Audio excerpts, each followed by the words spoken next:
Present by Albela music. Ankur भाई का channel subscribe करो। डीजे सोनू कुशवाहा ये कहा बजा।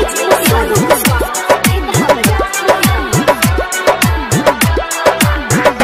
हम तो प्यार में बानी बदना, हम तो प्यार में बानी बदना, हम रहनी तोहार तू हमार।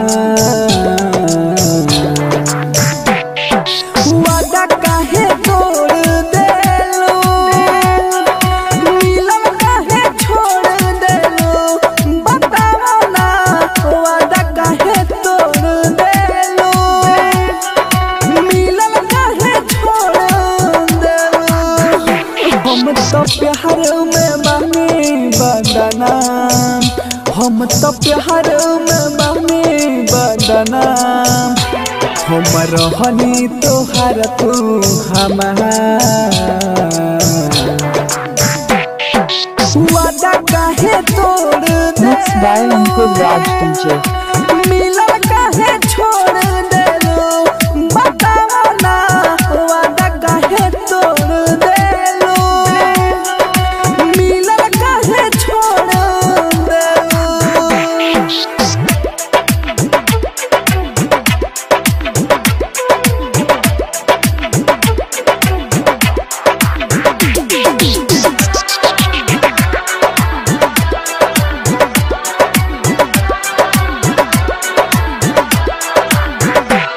तू साथ साथ खोइले तो रहलू सनम क्रिया, तब छोड़े काहे दिहलू चिंता कइल फिक्रिया।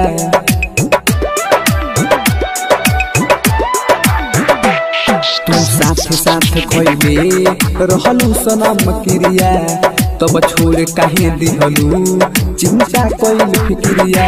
हमार दिल रहे तुह पे कुर्बान, हमार दिल रहे तुह पे कुर्बान, हम रहनी तोहार। आपका नाम क्या है?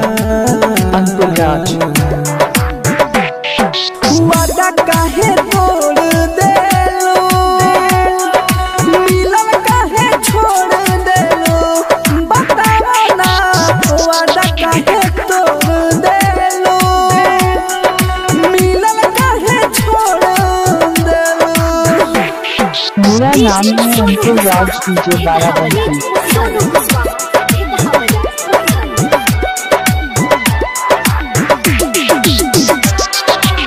Presented by Albela recording studio Simra.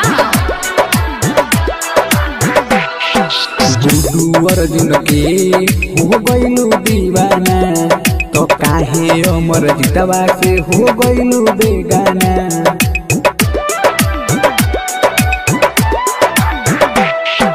Guddu Arjun के हो गइलू दीवाना, तो काहे अमर जितवा से हो गइलू बेगाना।